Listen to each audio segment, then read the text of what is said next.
Pacific medical college and hospital below का Bedla icon और मैनकेन foundation के साझे में हो रही इस कॉन्फ्रेंस में trends of transformation in oncology Indian perspective पर विशेष चिकित्सक अपने अनुभव और शोध देश भर में चिकित्सकों के सामने रख रहे हैं। Pacific medical college and hospital के कैंसर रोग विशेषज्ञ और programme director doctor Manoj Mahajan ने बताया कि सेमिनार के पहले दिन विभिन्न साइंटिफिक सेशन से रिसर्च पेपर के लिए आंकड़े इकट्ठे करना, संयोजन और प्रस्तुतिकरण तरीकों के बारे में बातचीत की गई। कॉन्फ्रेंस का मुख्य लक्ष्य कैंसर रोग में प्रभावशाली इम्यूनोथेरेपी को रियायती दरों में भारत के मरीजों को उपलब्ध करवाने के लिए आम सहमति बनाने पर चर्चा करना है। पहले दिन अपने शोध और अनुभव से कैंसर विज्ञान को नई दिशा देने और लाभान्वित करने वाले विशिष्ट जनों, जिनमें doctor Mansukh Mivani, doctor Kanti Rai, Pragadha Subbaraya, doctor GS Bhattacharya, doctor JS Sovan, doctor MS Advani, doctor Purvish Parikh, doctor Hemant Malhotra के समक्ष बनाई गई फिल्म का प्रदर्शन किया गया। Programme director doctor Manoj Mahajan ने बताया कि कॉन्फ्रेंस के दौरान विभिन्न साइंटिफिक सेशंस में देश भर के कैंसर रोग विशेषज्ञ कैंसर विज्ञान से जुड़े विभिन्न विषयों पर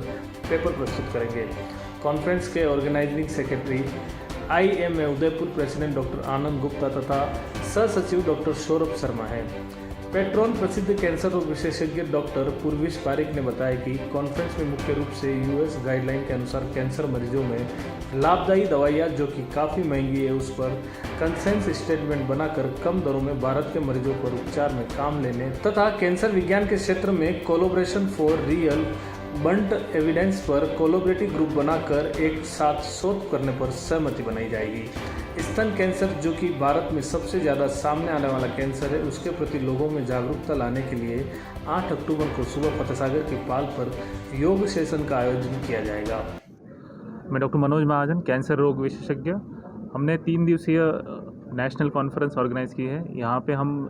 अलग अलग चर्चा सत्र करने वाले हैं, जैसे कि जो आजकल नई थेरेपी आई है इम्यूनोथेरेपी, वो ज़्यादा से ज़्यादा इंडियन पेशेंट में कैसे यूज़ कर सकते हैं, उसकी कॉस्ट कैसे कम कर सकते हैं, उन ज़्यादा से ज़्यादा मरीज़ों को कैसे हम इम्यूनोथेरेपी से लाभान्वित कर सकते हैं, इसके बारे में ये चर्चा सत्र रहेंगे। इसी के चलते समय हम अलग अलग सिटीज़ के जो डॉक्टर्स रहेंगे उनके साथ कोलैबोरेट करके पूरे इंडिया से हम एक रिसर्च जनरेट करना चाहेंगे, जिससे और भी ज़्यादा मरीज़ों को आराम से फ़ायदा मिले। और फिर इसी चलते समय हम 3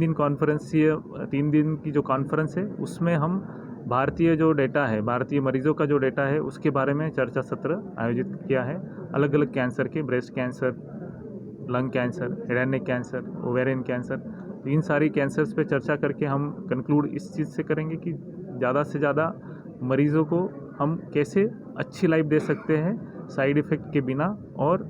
कैंसर के बिना, उसके बारे में चर्चा सत्र रहेगा। इसी के साथ हम लोगों के लिए, जैसे कि अक्टूबर ये ब्रेस्ट कैंसर अवेयरनेस मंथ होता है, तो हम फतेहसागर पाल पे कल सुबह एक योगा सेशन ऑर्गेनाइज़ किया है। उसके माध्यम से हम ब्रेस्ट कैंसर अवेयरनेस के लिए मैसेज देना चाहते हैं कि कैंसर ये रोका जा सकता है, उसका इलाज किया जा सकता है। हमें सिर्फ उसके बारे में जागरूक होकर जल्द से जल्द स्क्रीनिंग करानी चाहिए, जांचें करानी चाहिए।